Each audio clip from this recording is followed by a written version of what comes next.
ஒரு கொலை பண்ணிருக்கீங்களே. சரி சார், நான் செஞ்சது கொலை இல்ல, ஒரு குற்றவாளியை கண்டுபிடிக்க போன இடத்துல நடந்த அசம்பாவிதம். உங்க வாதத்தை நான் ஏத்துக்கிறேன், ஆனா கோர்ட் ஏத்துக்குமா? சார், நான் செஞ்சது கொலைதான்னு நீங்க நினைச்சீங்கன்னா இப்பவே இந்த காக்கி சட்டையை கழட்டி போட்டுறேன், என்ன அரெஸ்ட் பண்ணுங்க, கோர்ட்ல கொண்டு போய் நிறுத்துங்க, என்ன தண்டனை வேணுமாலும் வாங்கி கொடுங்க, நான் ஏத்துக்கிறேன். இல்ல ஒரு போலீஸ்காரனோட கடமை நீங்க நினைச்சீங்கன்னா என்ன பாராட்டுங்க, என் டியூட்டியை நான் கண்டினியூ பண்றேன். மிஸ்டர் விஜய், என்ன பத்தி உங்களுக்கு நல்லா தெரியும். உங்க அண்ணனுக்கு எந்த அளவுக்கு நான் என்கரேஜ்மெண்ட் கொடுத்தேன். அதனால பல சமயங்கள்ல உங்க அண்ணனுடைய சாவுக்கு நான் தான் காரணமோன்னு நினைச்சு ஃபீல் பண்ணிட்டு இருக்கேன். அந்த மாதிரி உங்களையும் நான் இழக்க விரும்பல. உங்கள மாதிரி கடமையுணர்வு நிறைஞ்ச அதிகாரிகளுடைய மரணம் உங்க குடும்பத்துக்கு மாத்திரம் இழப்பு இல்ல, இந்த டிபார்ட்மெண்ட்டுக்கு, இந்த நாட்டுக்கே பெரிய இழப்பு. அதனாலதான் சொல்றேன், உங்க ஆவேசத்தை கொஞ்சம் குறைச்சிக்கிட்டு அமைதியா செயல்படுங்க. அமைதியா? எங்க அண்ணியோட கண்ணீரை பாக்குற ஒவ்வொரு நிமிஷமும் எனக்குள்ள ஆவேசம் தான் வருது. அந்த ஆவேசத்தினால என் கண்ணே நெருப்பா மாறுது சார். ஒரு வரம்புக்கு மீறி செயல்பட்டா போலீஸ்காரனா இருந்தா கூட அது சட்டப்படி குற்றம் தான். எது சார் குற்றம்? ஒரு கொலைகாரனை, ஒரு கொள்ளைக்காரனை அழிக்கிறதா குற்றம்? சார், ஒரு போலீஸ்காரனுக்கு இந்த அதிகாரம் கூட இல்லைனா நான் இந்த வேலைக்கு வந்ததுக்கு அர்த்தம் இல்ல. எங்க அண்ணனோட சாவை இன்னும் என்னால மறக்க முடியல. அதுக்காக பழிக்கு பழி வாங்கணும் தான் இந்த வேலையே செலக்ட் பண்ணியா? அப்படியே நீங்க நினைச்சாலும் நான் பழி வாங்க போறது ஒரு மகாத்மாவையும் புத்தனையும் இல்ல சார். இந்த நாட்டையே சுடுகாடா மாத்திக்கிட்டு இருக்க சமுதாய விரோதிகளை, அவங்களுடைய அழிவு எனக்கு மட்டும் நிம்மதியை கொடுக்க போறதில்ல சார், இந்த நாட்டு மக்களுக்கு அமைதியை கொடுக்க போகுது. இப்ப சொல்லுங்க சார், ஒரு போலீஸ்காரனா இருந்து இந்த நல்ல காரியத்தை செய்யட்டுமா, இல்ல இந்த டிரெஸ்ஸ தூக்கி எறிஞ்சிட்டு ஒரு தனி மனுஷனா நின்னு என் கடமையை செய்யட்டுமா? Go ahead, Vijay. உன் சர்வீஸ் இந்த டிபார்ட்மெண்ட் இழக்க தயாரா இல்ல, அதே சமயத்துல உன் உயிரையும் இழக்க விரும்பல, அதை ஞாபகத்துல வச்சுக்க. என் கடமையை செஞ்சு முடிக்கிற வரைக்கும் அந்த கடவுள் கூட என்ன எதுவும் செய்ய முடியாது. வெரி குட், உன் தன்னம்பிக்கை ரொம்ப பாராட்டுறேன். Thank you sir. அண்ணி, நான் கொலை செஞ்ச என் தங்கச்சி சாவுக்கு காரணமா இருந்த என் கையாளியவும் கழுத்தை நெரிச்சு கொண்டிருப்பேன். ஆனா ஓ அதிர்ஷ்டம், நான் காக்கி சட்டையில இருக்கேன். சட்டம் உன்னை தூக்கல ஏத்தல, இந்த சட்டையை கலட்டி எரிஞ்சிட்டு அதை நான் செய்ய தயங்க மாட்டேன். Success sir. அந்த ஸ்மக்லிங்க்கு யார் தலைவனோ அவனை நான் பிடிச்சிட்டேன்.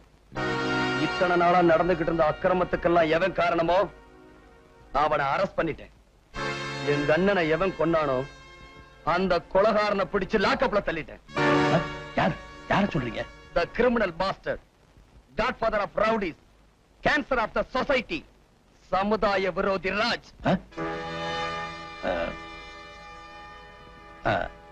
அவனை எப்படி பிடிச்சீங்க? என்னையும் கொலை செய்ய அவன் திட்டம் போட்டிருந்தான். அந்த திட்டத்தோட எதிரொலிதான் உங்களுக்கு கிடைச்ச இன்ஃபர்மேஷன். அது உங்களுக்கு புரியல, நான் புரிஞ்சுக்கிட்டேன். அவன் என்கிட்ட மாட்டிக்கிட்டான். சார், இந்த காக்கி சட்டை போட்டிருந்ததுனாலதான் அவனை உயிரோட விட்டுட்டேன். இல்ல அந்த கொலைகாரனாய சல்லி சல்லி ஆக்கியிருப்பேன். காம் டவுன், ஐ சே காம் டவுன். இப்ப அவன் எங்க வச்சிருக்கீங்க? என் ஸ்டேஷன் லாக்கப்ல தான் சார் இருக்கான். அவனை சும்மா விடக்கூடாது. கோர்ட்ல நிறுத்தி அவனுங்க கூட்டாளிங்க யாரு, அவனுக்கு யார் பேக்ரவுண்ட், அவனுங்க எங்க இருந்தாலும் சரி, எந்த பதவியில இருந்தாலும் சரி, சட்டத்துக்கு முன்னால அடையாளம் காட்டி தூக்கலை ஏத்தணும் சார். அப்பத்தான் இங்க எரிஞ்சுக்கிட்டு இருக்க நெருப்பு அணையும். Don't get excited. மேல நடக்க வேண்டியதெல்லாம் நான் பாத்துக்கிறேன். நீங்க என்ன செய்றீங்க? பக்கத்து ரூம்ல போய் அமைதியா உட்கார்ந்து அங்க என்ன நடந்ததோ அதை டீடைல்டா ஒரு ஸ்டேட்மெண்ட் எழுதி என்கிட்ட கொடுங்க. போங்க.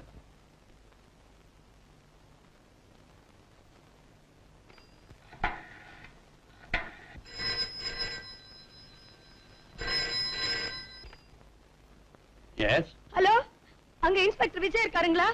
பக்கத்து ரூம்ல இருக்காரு, கனெக்ட் பண்றேன். ஹலோ, விஜய் பேசுறேன். விஜய், விஜய் நான் அண்ணி பேசுறேன்ப்பா. என்ன நீ? விஜய் நம்ம மோசம் போயிட்டோம். விஜய் நம்ம மோசம் போயிட்டோம். இவ்வளவு நாளா நடந்த கொலை கொள்ளை இதுக்கெல்லாம் காரணம் வேற யாரும் இல்லப்பா, உங்க உங்க அந்த டிஜி தான். அவ படுவாவி நல்லவ மாதிரி நடிச்சு நம்ம குடும்பத்தை நாசம் பண்ணிட்டா விஜய். அது மட்டும் இல்ல விஜய், நம்ம ஜீவிதா இல்ல, அவங்க அப்பா சுட்டு கொலை பண்ணது கூட அவன்தான். ஆமா, அது ஒரு வீடியோ கேசட்ல பதிவாயிருக்கு. ஐயோ, அது என் கண்ணால பார்த்தேன் விஜய், என்ன நம்ப விஜய். விஜய், அது மாத்திரம் இல்ல, அந்த கேசட்டுக்காக நம்ம ரேவதிய அந்த பாவிங்க கொன்னுட்டாங்க. ஆமா, அது இங்கதான் இருக்கு, வீட்டுல தான் இருக்கு. ப்ளீஸ் நீ இப்பவே தயவு செஞ்சு வாயே, வந்துறேன் ப்ளீஸ். இதோ வந்துட்டேன்.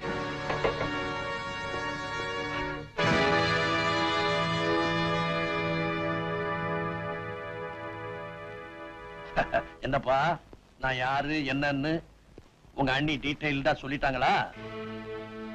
உங்க அண்ணி சொன்னதை உன்னால நம்ப முடியல. அவங்க சொன்னதெல்லாம் 100% உண்மை. Criminal bastard, godfather of the rowdies, cancer of the society அப்படின்னு அடிக்கடி நீ வர்ணனை பண்ணுவியே, அது வேற யாரும் இல்ல, சாட்சாத் நானே தான். நம்ம டிபார்ட்மெண்ட்ல உன்ன மாதிரி பிழைக்க தெரியாதவங்க நிறைய பேர், என்ன மாதிரி பிழைக்க தெரிஞ்சவங்க கொஞ்சம் பேர் தான். என்ன வேலையே பயிரமே இது நியாயமானு கேட்க போறியா? இல்ல சட்டத்தையும் ஒழுங்கையும் பாதுகாக்க வேண்டிய இந்த இடத்திலேயே அதை குழி தோண்டி புதைச்சு சமாதி கட்டுறீங்களேன்னு வேதனைப்பட போறியா? தம்பி, சட்டம்ங்கிறது ஒரு இருட்டறை, அதுல போய் வெளிச்சத்தை தேடிக்கிட்டு இருக்கியே. சட்டம் ஒரு இருட்டறை தான், அதுல சாட்சியை தேடி அலைஞ்சுகிட்டு இருக்கிறதுக்கு நான் ஒண்ணும் கோழை இல்ல. நீதியின் மறுபக்கமா இருந்து எனக்கு நானே நீதிபதியாம். வெற்றி எனக்குத்தான் மிஸ்டர் ராமதுரை.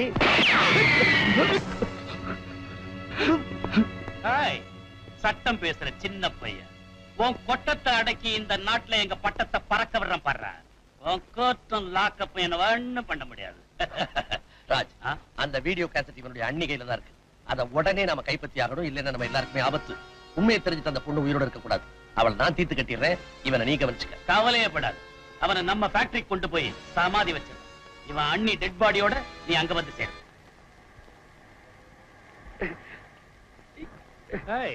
சின்ன பையன், உன்ன மாதிரி திமிர் பிடிச்ச அதிகாரிகளை சாகடிக்கிறதுக்கு நான் முன்ன மாதிரி ஆட்கள் வச்சுக்கிறது இல்ல, புதுசா மிஷின்களை வச்சுக்கிட்டு இருக்கேன். அந்த சுவிட்ச போட்டா அந்த கல்லு அறுபடுற மாதிரி கொஞ்ச நேரத்துல நீ அறுபட போற. இது வரைக்கும் உருளைக்கிழங்கு சிப்ஸ் தான் பார்த்திருக்கிறேன், இப்போ உன்னை சிப்ஸா போட போறேன். போடவா?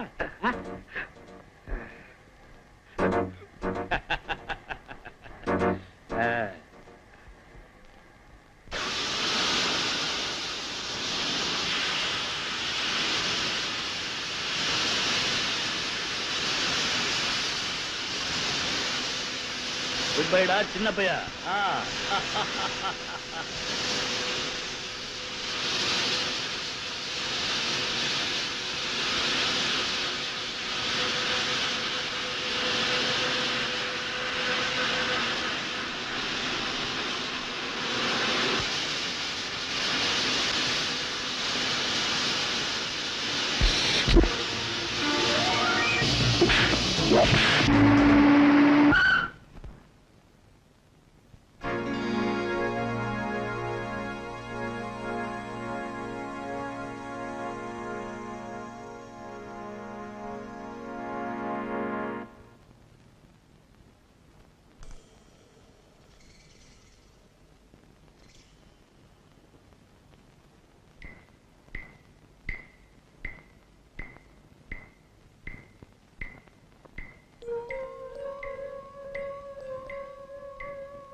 சௌக்கியமா?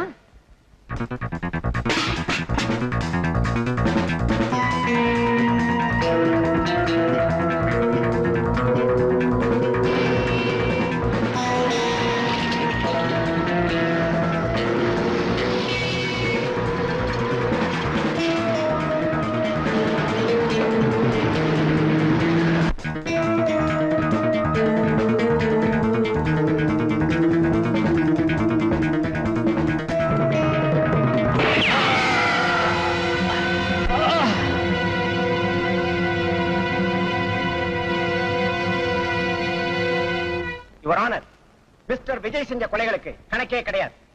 காக்கி சட்டையை போட்டுக்கிட்டு காட்டுல மிருகங்களை வேட்டையாடுற மாதிரி நாட்டுல தனக்கு வேண்டாதவங்களை எல்லாம் சுட்டுக் கொள்றதுதான் இவருக்கு தொழில் நினைக்கிறேன். பட்ட பகல்ல கோர்ட்டுக்குள்ளேயே ஒரு கொலையை செஞ்சிருக்காருன்னா இவருடைய அராஜகத்துக்கு வேற சாட்சியே தேவையில்லை.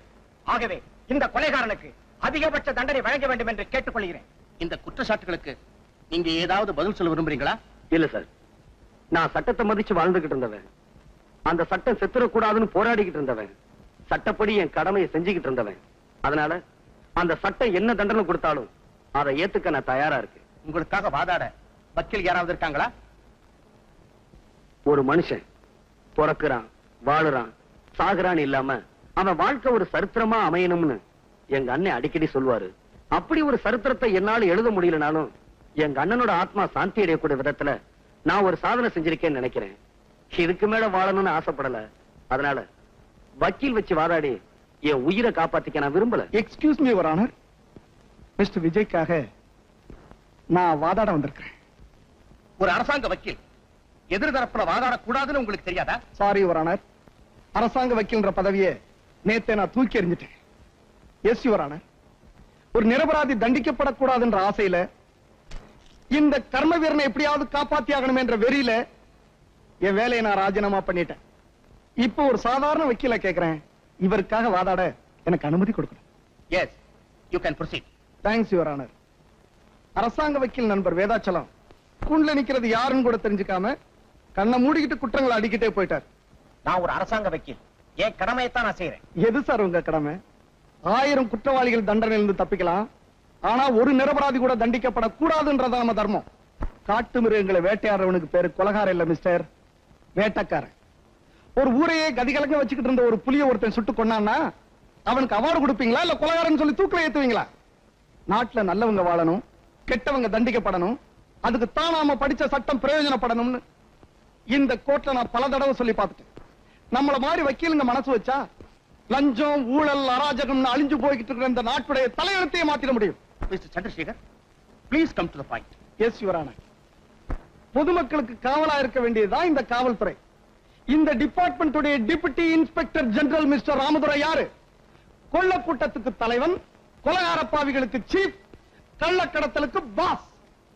யுவர் ஆனர், டிஐஜி ஆபீஸ் என்ன மக்களை பலி கொடுக்கிற பலிபீடமா இல்ல கள்ளக்கடத்தல் சாமான்களை எல்லாம் போட்டு அடைச்சு வைக்கிற கோடவுனா?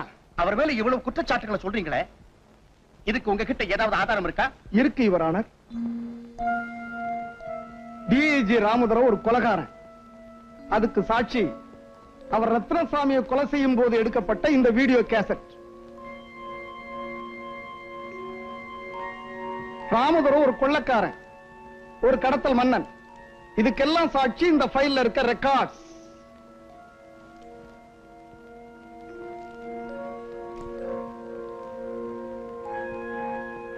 அதுக்காக ராமதுரையை அவர் கொலை செஞ்சது நியாயம்னு சொல்றீங்களா? நோ யுவர் ஆனர், இது கொலையே இல்லைன்னு நான் சொல்றேன். ஒரு தனி மனுஷன் கையில கத்தியோட ஒருத்தனை விரட்டிட்டு போய் வெட்டி கொண்டா அது கொலைன்னு சொல்லலாம். ஒரு பயங்கரமான குற்றவாளியை ஒரு போலீஸ் அதிகாரி பிடிக்கணுமே துரத்துறான், அவன் தப்பி ஓடுறான்.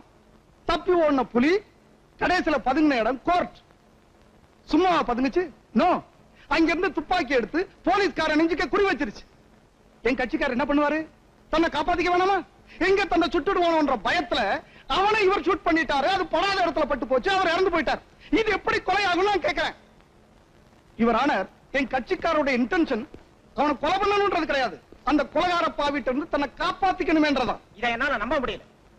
காக்கி சட்டையை போட்டுக்கிட்டு தன்னை ஒரு போலீஸ்காரன் சொல்லிக்கிட்டு தன் குடும்பத்தை கெடுத்தவனை இவர் திட்டம் போட்டு தான் பழி வாங்கியிருக்காரு நான் சொல்றேன். அப்படி நான் பழி வாங்கணும்னு நினைச்சிருந்தா ராமதுரை எங்க அண்ணிய கொலை செய்ய என் வீட்டுக்கு வந்தாரு, அப்பவே நான் அவரை சுட்டு கொன்னு இருக்கலாம். அது மட்டுமல்ல, எங்க அண்ணனை கொலை செஞ்ச ராஜுவ என் கண்ணு முன்னாடியே என் தங்கச்சி கழுத்த நெரிச்சு கொன்னாங்களே, அதுக்கு காரணமா இருந்த ராஜுவ என் கையாளைய கொன்னு என் பழிய தீர்த்திருக்கணும். செய்யல. சட்டப்படி அவளை அரெஸ்ட் பண்ணி லாக்அப்ல வச்சிருக்கேன். இவர் ஆனர், போலீஸ் டிபார்ட்மெண்ட்ல பொறுப்புள்ள கடமை உணர்வுள்ள போலீஸ்காரங்க ரொம்ப குறைவு. அதாவது லட்சத்துல ஒருத்தர்னு சொல்லலாம். அந்த லட்சத்துல ஒருத்தனுக்கு தண்டனை கொடுத்து உள்ள அனுப்பிட்டு நம்மள நாமே அனாதை வைக்கணுமா? எஸ் யுவர் ஆனர், நாளைக்கு உங்களுக்கே பாதுகாப்பு இல்லாம போயிடும். நீங்க என்னதான் சொன்னாலும் ஒரு பொறுப்புள்ள போலீஸ் அதிகாரி கோர்ட்டுக்குள்ளேயே இப்படி ஒரு கொலை செஞ்சத என்னால ஒத்துக்கவே முடியல. அப்போ கொலை செஞ்சது கூட நியாயப்படுத்திடலாம், அது இந்த கோர்ட்டுக்குள்ள நடந்துடக்கூடாதுன்னு சொல்றீங்களா? ஏன் நீதியை காப்பாற்ற வேண்டிய இடத்திலேயே ஒருத்தர் இப்படி துப்பாக்கி எடுத்துட்டா அப்புறம் அந்த புனிதமான இடத்துக்கு என்ன மரியாதை இருக்கு? அந்த நேரத்துல அந்த மிருகத்தை இவர் கொல்லாம விட்டுருந்தா அந்த மிருகம் இவரை கொண்டு இருக்கும். அடுத்த நிமிஷம் நாடு ஒரு நல்ல போலீஸ்காரன் இழந்திருக்கும். அப்படிப்பட்ட நிலைமையில ஒரு மனுஷனுக்கு தான் உயிரை பத்தி தான் நினைவு இருக்குமே தவிர தான் நிக்கிற இடம் கோயிலா கோர்ட்டான்ற நிதானம் இருக்காது யுவர் ஆனர்.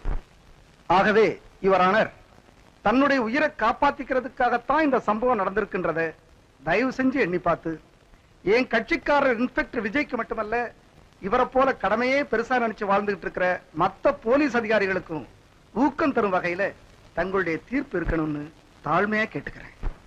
இந்த வழக்கை பொறுத்தவரை சந்தர்ப்ப சூழல்களை வைத்து பார்க்கும்போது குற்றஞ்சாட்டப்பட்ட இன்ஸ்பெக்டர் விஜய் தன் கடமைக்காகவும் அதே நேரத்தில் தற்காப்புக்காகவும் தான் இதை செய்தார் என்பதும் நியாயமானதாக ஏற்றுக்கொள்ளப்பட்டதால் மிஸ்டர் விஜய் அவர்களை குற்றவாளி அல்ல என்று தீர்மானித்து விடுதலை செய்கிறேன்.